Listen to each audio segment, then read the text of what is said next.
Do you know what an earworm is? You know, when you hear a song and you can't get it out of your head. So I've got like a sort of strange addiction related to an earworm. You know, when I hear music, I automatically flip it into something spiritual, right? And so I heard one a couple weeks ago that I'm like, this is the perfect setup for what we're about to do next, okay? And I heard it, and then I couldn't get out of my head and listen to it. I'm like, oh, this is so obviously a spiritual song. And I'm like, I don't think anyone else in the world will think of it like that. Unless I point it out to you and you're interested in thinking spiritually, right? Like you said, divine love. If you're interested in thinking spiritually, you'll hear the song differently. And I can't think of it any other way now, because once it clicked, I'm like, okay, that's what that song is about, okay? It's Aerosmith's I Don't Want to Miss a Thing. Now, I just played it for the group. For those of you out there, I'll put it in the link below or whatever. Go listen to it before you watch what I'm going to be talking about. Interpreting the lyrics and the meaning of the song from a spiritual perspective. Now, at the end, we're also going to look at it physically in a way, and it certainly can work like that too. But we're going to be talking about what I like to think of as the earworm of looking at things spiritually all the time, because that's the nature of the world that we're in. Okay, so go listen to I Don't Want to Miss a Thing by Aerosmith, and then come back and watch the rest of this. Now, if you've heard it, like you guys just did, I want to emphasize that what we're going to be doing next in a couple weeks is the hero's journey, which has been around a long time. It's a concept that's been around a long time, but more recently, Joseph Campbell wrote the book, The Hero with 1,000 Faces, in which he really popularized it. And if you Google the hero's journey, Joseph Campbell is inevitably going to come up. Now, the hero's journey has a lot of different applications. We're going to be going through it very closely, all the different levels to it. And I'm going to be looking at it specifically from the level of all of our collective and individual spiritual development, okay? And so it's this first drawing I have here. Now, we'll be talking about the hero's journey, but it's essential to think of the hero's journey ultimately as some sort of a fairy tale, like an American-style fairy tale, which you can start watching, and you know by the end it's going to end well, okay? That's important, because fairy tales are only fun because there's a sort of nice ending at the end, and you anticipate that, right? You sort of know that's happening. So the idea, I've left Samadhi Lake up here all year, so the idea would be this. We are spiritual beings. We start out in this lake, and then we journey out into the wilderness, and we go on a long, crazy trip, right? And we go all over the place. But eventually, we return back to that same lake. It's really the Alpha and the Omega. Spiritual beings that go out into the wilderness and then come back home. In some ways, it's lost sheep, right? It's the prodigal son. You know, people getting lost and then coming back, found again, all of that kind of stuff. And in its way, it's a fairy tale as long as you know that it's going to end up back at the same lake from which you left. Now, in a little bit, we're going to talk about another fairy tale, one of my faves that goes a couple decades back, called Princess Bride, which is very specifically a fairy tale and has very specific fairy tale type of imagery and themes. And we're going to talk about that a little bit. What I want you to think about before we go through the lyrics from I Don't Want to Miss a Thing, think about what's really going on, what we've been talking about for years, and what spirituality really is. And it's these drawings that I do all the time, a soul blob, although this time I drew something specific on it, okay? Why one eye? I drew the third eye, okay? It's the spiritual sight. There's the soul, the spirit, the non-physical experience of you, the eternal self, the higher self. It is observing. It is an observer. It is watching us here in the physical world, having a physical experience. We have a higher self and we have a lower self. Well, the lower self is the physical self. The higher self is eternal. The lower self is temporary. Okay? And all of us have this. All of us have a higher self and a lower self. Right now, in physical form, you're thinking of yourself from the lower self perspective. And we know it's temporary. Okay? Just like any movie you've ever gone to eventually ends, right? Would you go into a movie that's 37 years long? You expect it to end in about 2 hours. That's your anticipation. Sometimes it goes to 3, sometimes an hour and a half or whatever, but then it ends and then you leave. That's the expectation. Well, we have an expectation. We have a physical self. You know, we got a, what's the average? The age now is like 78 or something like that in this country, you know, but less for some, more than for others. But it's temporary for sure, no doubt about that. Well, the question is, what about this higher self thing, an eternal thing? It doesn't have an age. What's it doing while we're down here having this experience? Well, I'm going to suggest it's observing you. And it's connected to you. It's in you right now. It's just something you're not aware of. It's there because you are asleep. You have fallen asleep, just like it says in Genesis. Adam was sent into a deep sleep. All of us have a higher self and the lower self, which is really the rib that's taken from Adam, who's sent into a deep sleep. To have the lower self experience, the Eve part, if you will, is to come down here in the physical world. It's completely connected to the higher self. It has just forgotten that. It is now asleep. It takes on an ego because that's what makes the journey interesting. What is the ego? Physical world experience. And this is where all the diversity comes in, all the differences in race and age and all our interests and all that, religions all throughout the world. All of us come down here and we take on a lower self, and it's different than others. That's interesting. Just like every snowflake is different. Comes from the same source, water ultimately, but then it manifests into a different form. Well, that's what happens to us. That's because we are fifth dimensional beings that come into the third dimension. What's the fourth? Time.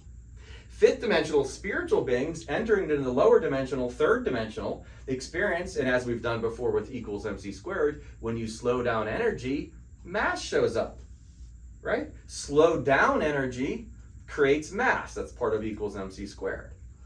And so whenever the spirit is slowed down, enters into the third dimension, a body shows up for you. And that's the ego. Meanwhile, your spirit, still in you, it is you. It's just having an experience of the lower self. When we get here, we forget it. So now we're dreamers. We're dreamers and we're asleep. And in so many references, spiritually, and all the great religions talk about dreaming one way or another. I say this every couple lectures. The word Buddha means to wake up. The man's name was Siddhartha. He was having a physical experience. He was a little grouchy for a while because life, even though he was a millionaire, he wasn't very happy. Until he woke up, and the word Buddha means wake up. Because his lower dimensional self, Siddhartha, wasn't too happy. And then he connected to his higher dimensional self. And then, boom, what was his first thought? Oh, we're all Buddha. Because when you're awake, you know the truth. You know what spirituality is. You know that the physical self is a temporary thing. You're not worried about death. That's why Jesus went to the cross. He didn't want to go through the torture part of it. But he wasn't worried about dying, per se. He knew he could come back again. How many movies can you watch, after all? You've watched more than one movie. Well, Jesus knew he could come back again. And we have these costume features. One way of thinking about it is that your spirit is wearing a costume right now. And if you've forgotten you're wearing a costume, when my son was younger and he wears Buzz Lightyear costume, he made us call him Buzz for months. But we knew he was not really Buzz, but he wore those wings a lot. It was just a costume. But then he took them off.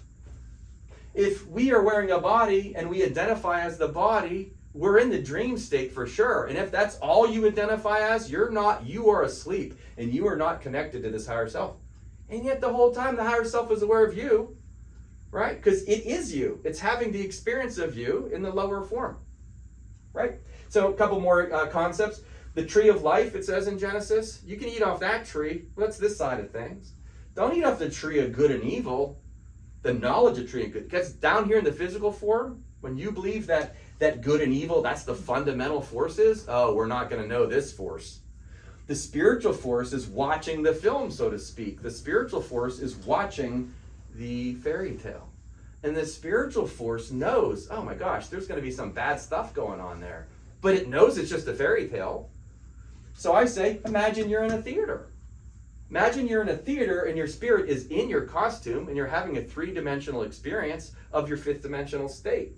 From that perspective, with the mindful awareness of the awakening quality of your fifth dimensional higher eternal self that is observing and it's awake, it's sitting in a theater watching your physical self.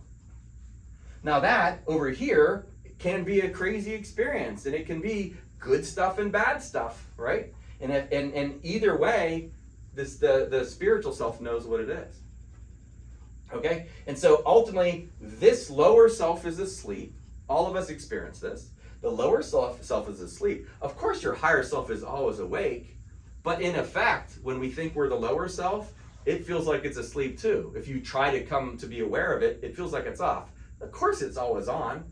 This is like footprints in the sand, Where was God whenever you went through your most difficult moments? Because there's only one set of footprints now. Well, because you're being carried by it. You've forgotten this is what you are, but it hasn't forgotten you. Got it? So now we're going to go through the lyrics to I Don't Want to Miss a Thing from Aerosmith. Now this is from the Armageddon soundtrack, and this involves characters who are having romantic love. That's a thing, and there's no doubt, I'm pretty confident Steven Tyler, or whoever wrote it and performed all that, the song, was thinking of it as a romantic song. And we're going to do that at the end. But got that earworm, I'm like, well, this is really a spiritual song. You have the higher dimensional self singing to your lower dimensional self. And when you read the words like that, hopefully it pops out at you, because again, I can't see it any other way. So I'll go through some of these lyrics and then talk about them. I could stay awake just to hear you breathing, watch you smile while you are sleeping, while you're far away and dreaming. Okay? So the spiritual self, whatever the fifth dimension means, is well aware that the third dimensional self is in some other dimension. It's way off, and it is asleep. It's ignorant, it falls asleep, it's in effect dead to the spirit, and it's so that it can have the experience. What fun would it be if you knew from the beginning that it was all an illusion? You wouldn't come down here in the physical world and have a real experience. And he says something like that coming up. So he knows that the lower self is asleep. He's also aware, the spirit self, I should say, is very much aware of the eventual awakening, resurrection quality. Okay, it's back to this. There is going to be a return to source. There is Lake Samadhi, and you leave it, and then you come back. And this is the wilderness, and all the various analogies. It is an experience that is going to happen. So the spirit knows that the physical self is going to have an awakening and a resurrection. It's going to remember, again, what it truly is. Lower self is ego-focused. It's focused on the illusion. When you actually go to a movie theater, do you pay attention to the movie, or are you distracted by things? Is it fun to go to a movie and not pay attention to the movie? Why would you even bother going? Just stay home if you're not going to watch the movie. Go to a movie and fall asleep yourself? You'd miss the movie.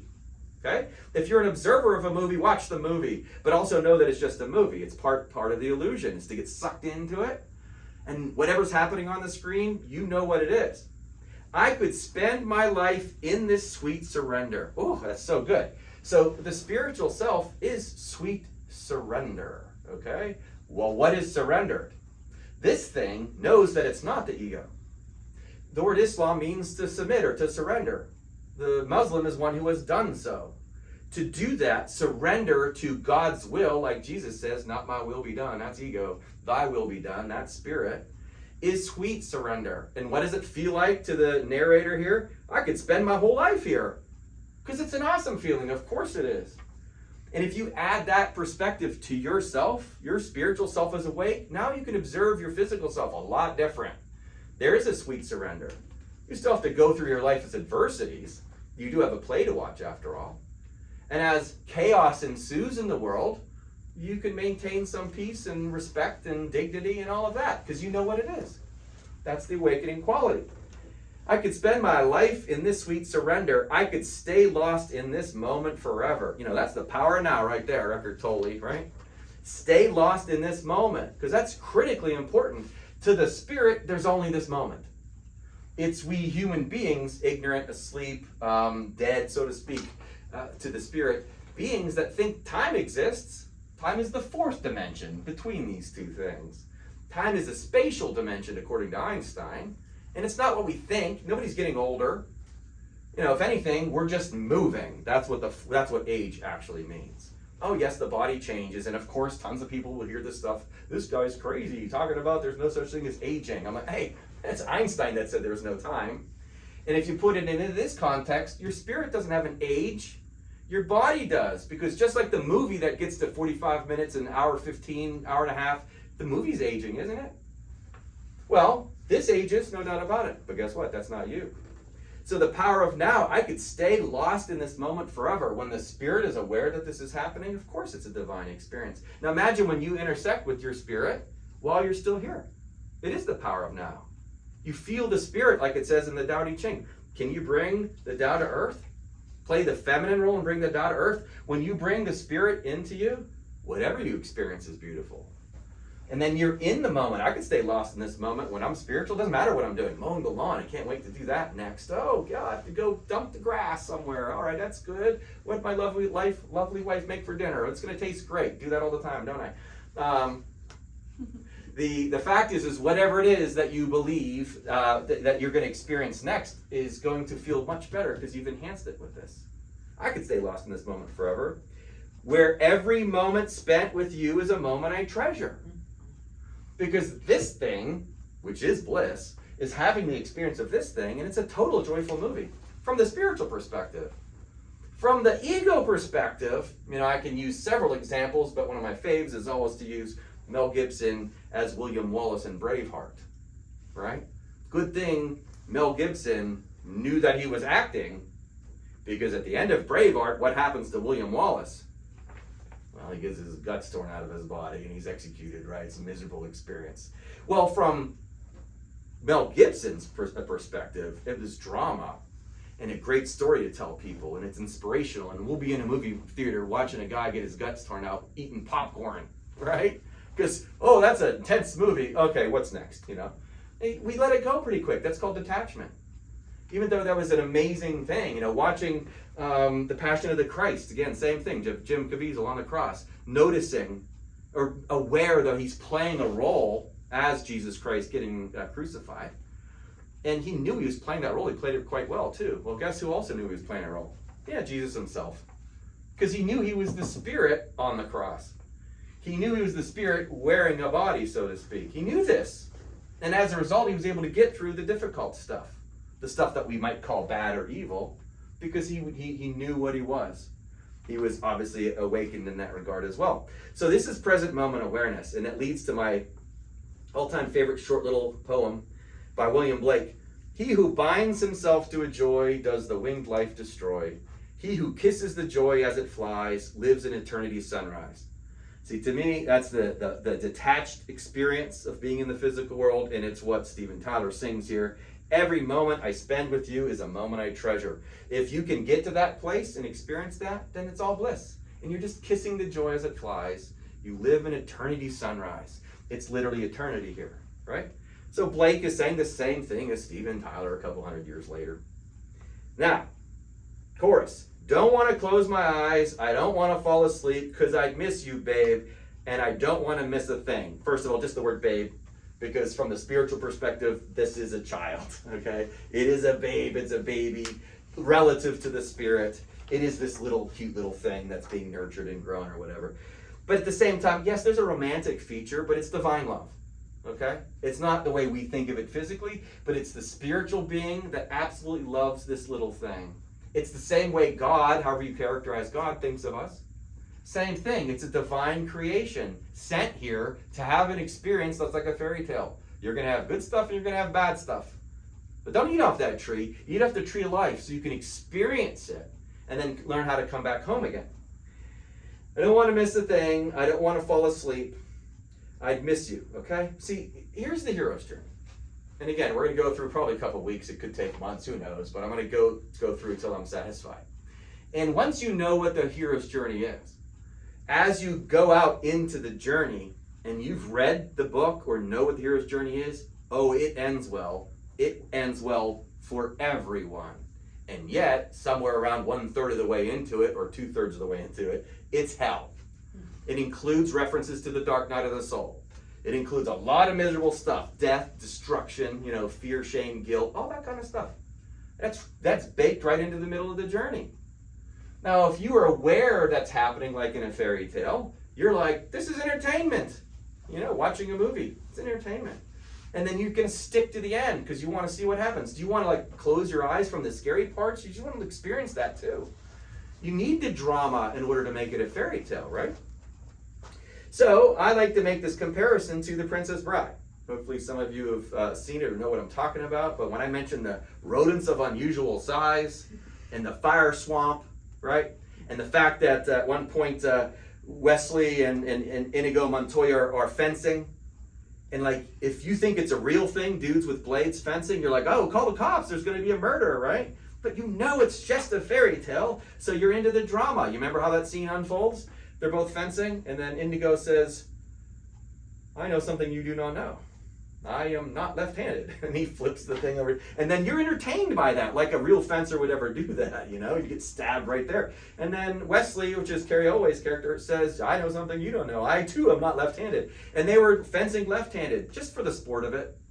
And this is part of the scene in which Inigo says, hello, my name is Inigo Montoya. You killed my father. Prepare to die. Now, if you heard that on the street somewhere, you'd call the cops. Or if someone said it to you, you'd be like, uh-oh, I'm being threatened, okay? But it's a movie, it's a fairy tale, and so you're entertained by it. You're like, oh, that's fun. Let's see what happens next. Want some popcorn? That's what we do in movie theaters, right? And so those rodents of unusual size in the fire swamp, that's just something for Wesley and Princess Buttercup to get through on their journey. And that might be up here in this phase. You know, the furthest away you get from samadhi, the most adversity. The further you get from source or spirit, you experience chaos. Is that bad? Or is it just part of the journey? You'll see again, this is a precursor to us going through all the different levels of it. And how the adversity has to show up for you to have that experience. So the spirit signs up for this stuff, okay? But down here, since we've taken on these costumes, we're like, oh, this is terrible. Why am I going through this fire swamp? You know? Why are these rodents so big? Why is this guy trying to stab me and threatening to kill me and all that kind of stuff? That's because we've forgotten that it's just a fairy tale. When you remember it again, you can do this very important thing. You trust. You're like, all right, whatever's going on here, I know there's something at the end. It's worth it to hang in here, okay? And I don't know how long it's going to take, but I'm going to hang in here. I'm going to trust these experiences. I like to say you don't have to understand them, although it's a little bit of fun to practice understanding it. But then, you know, balls come out of left field, as they say, or curve balls or whatever. And the fact is you still have to trust it. Whatever happens, you might want to think about that with the elections coming up too. We don't know what's going to happen. You want to freak out about it? Okay, guess what? It's still just a fairy tale, no matter what happens. Because even when I dream of you, now imagine this thing having a dream. The sweetest dream would never do, because I'd still miss you, babe. That's because there's no way for this thing to have a better experience than to actually experience it. Right? It doesn't want to fall asleep. It wants to experience it. It wants to have it for real. And nothing could ever replace it. From the divine level, it's an amazing gift. And again, whatever you think of God or creation, Kabbalah teaches it just like this. What a gift to give us a physical experience. That's a guarantee to end well. And that's how they teach it too. They use the word delight. Your story will end up delightful. Do you believe that yet? Oh, but all these bad things have happened. Your story's not over yet, okay?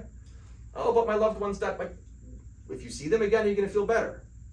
Do we all die? Do we all leave the movie theater? Yeah, sure. And what if it turns out to be sort of scripted, you know? And what if it turns out to be a script that you participated in? You wrote the thing, and then you come down here and you're performing it. What are you complaining to God for? You wrote it, right? And again, the Tibetan Book of the Dead says it almost exactly like this. You choose your parents, for example. That's an interesting one. That's what they say. You choose your parents. You choose the place in the world you live. Just like you choose a college, you go to have a potential set of experiences, right? Well, we came here, we chose all this stuff, and why are we blaming anyone else? And it's going to end well.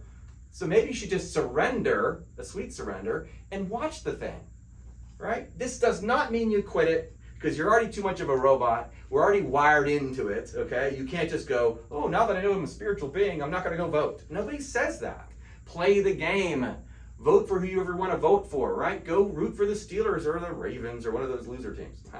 Just kidding, Baltimore. Root for whoever you want to root for. Just have fun with it, though, right? Know that it's just a game, okay?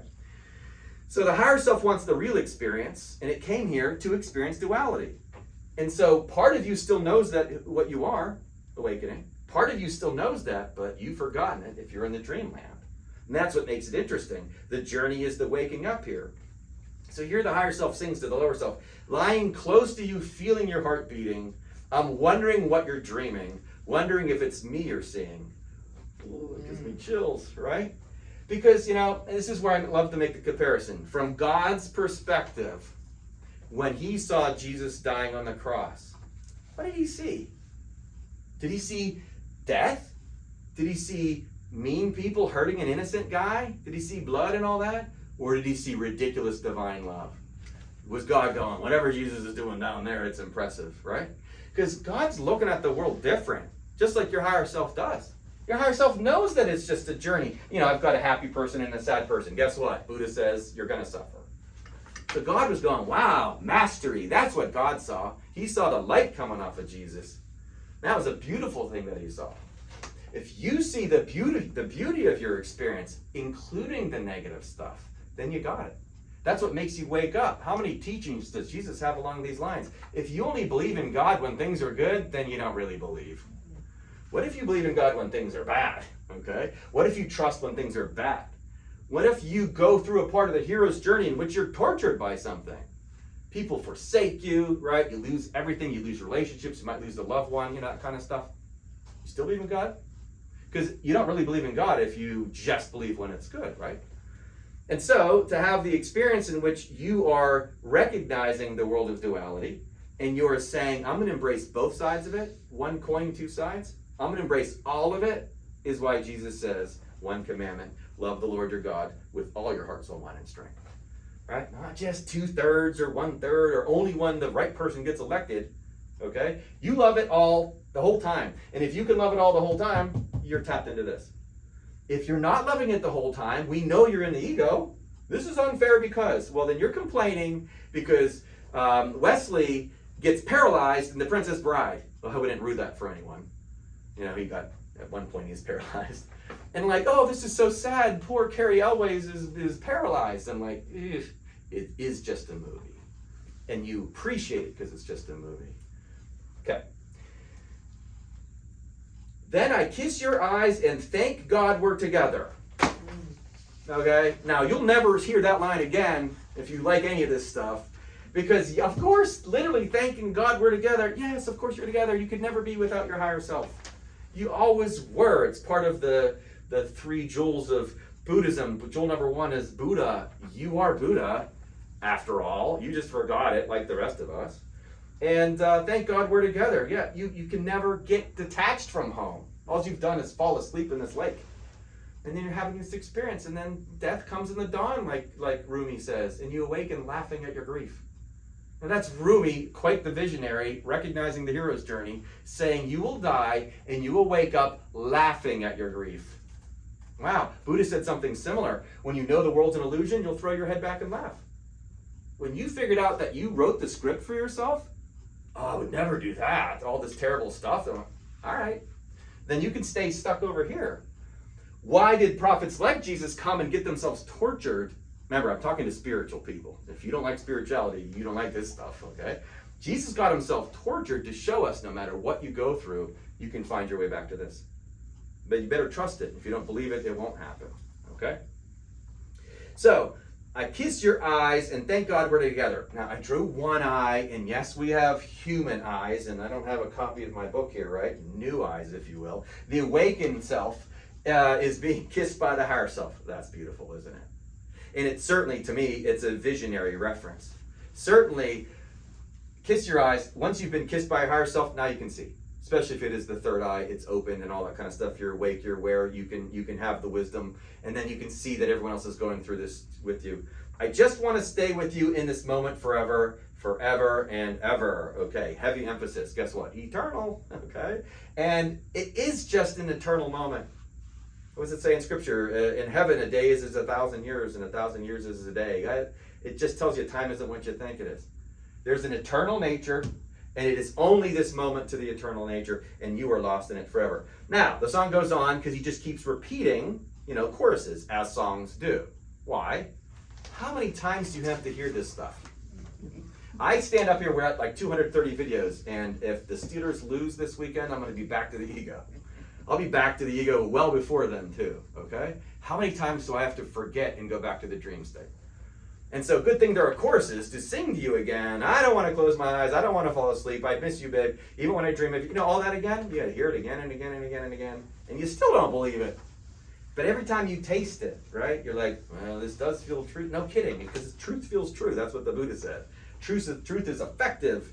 Truth makes you feel good.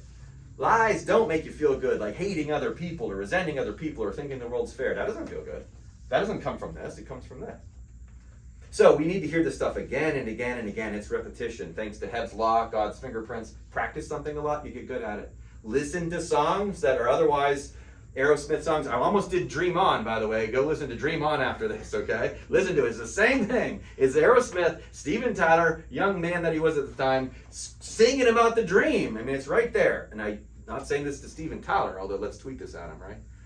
They did use a little acid back in the day, and they did get to see things, you know, that they wrote some really good songs. We could do like a whole album's worth of songs on guys that use a little bit of acid, or just go listen to Stairway to Heaven, which I also have interpreted as well. Amazing stuff, and they're well aware of the need for us to hear this stuff again and again. Always look at it this way. All right, let's wrap this up here. So, yes, it's all very divine. You come from a spiritual place. It's a magic carpet ride. Everyone has this. This is what also makes the world fair. You go read the Bible and it talks about stuff like the bride and the bridegroom. Bridegroom. It's not about boys and girls. We were made in God's image, male and female. He made them. It says in 1 John, God is love. God is divine love, and we have male and female aspects. Bride and bridegrooms doesn't mean wedding day, unless you want to think of the wedding day as when you remember who you really are. That's a wedding day. And that's the ultimate divine romance. Okay? It's also samsara, which is if you don't get it, you stay stuck on the wheel. You stay stuck in ego land. You go round and round again, multiple lifetimes if you want. And if you always see yourself as physical, you'll stay stuck. And that carpet ride might go longer. That's okay, it'll end up well. Now we transition them. And this makes it, I think, romantic and divine at the same time. When you know everyone else is on this journey, and you going through it yourself, the hero's journey ends with returning to the world with your gift, whatever it might be. And if your gift is awareness, you're going to be spreading that to people. And you might do it as a musician, you might do it as a teacher, you might do it as a friend, okay? But the gift, you will have it. And when you return with the gift of spirit awakened inside of you, whatever you do, it's going to be divine with others, okay? So here's where it goes back to romance. It can be boyfriend-girlfriend stuff. It can be human romance for sure, no doubt. That happens. It's friends, it's family, it's even enemies. Because to sit back and watch this for other people is also divine love. Everyone's going through it. Some people are there, some there, some there, some there, some there, all the way through. Some people are there at the very end, just like there's first graders and second graders and fifth graders, 12th graders, college juniors, PhD students. We're all on a hero's journey. And so this song works beautifully if you just want to go to the physical world and watch people you love and care about go through the journey too. And that's the ultimate in friendship and love with people in the physical world, when both sides know this. If everyone knows this, now we got real divine true love in physical form. And now you can go, hey, we're just on a journey, and it's just a movie. Let's try to get through it the best that we can, but know that it's going to end well. And let's not possess each other. Let's not demand things out of each other. Not just romance, I'm talking again, American politics and world religions. It's all demanding other people agree with me. Okay? Well, welcome to the ego land, okay? But from this land, it's like, listen, I still want my person to win the election. I still want my team to win the football game. And when we get a pizza, she likes green peppers. I'm not going to say, when I say I like pepperoni, people get mad at me because I should be vegan, they tell me. Okay? Nevertheless, we might disagree over peppers versus pepperoni. All right? We might disagree on that, but you know what? Namaste. You're in a dream. I'm in a dream. We might both be aware of it, but we can agree to disagree. And when we do that, that's what brings us back to the spirit. What does Rumi say? Out there's a field beyond right doing and wrong doing. I'll meet you there. Well, there's plenty of right doing and wrong doing along the way, but guess what? There's that field. I'll meet you there. So it turns out to be a wonderfully romantic story too. It's fun to do with families and friends. It's fun to do yourself. It's just a fairy tale after all. It's going to end well, and you know what the ultimate goal is? Do not miss a thing.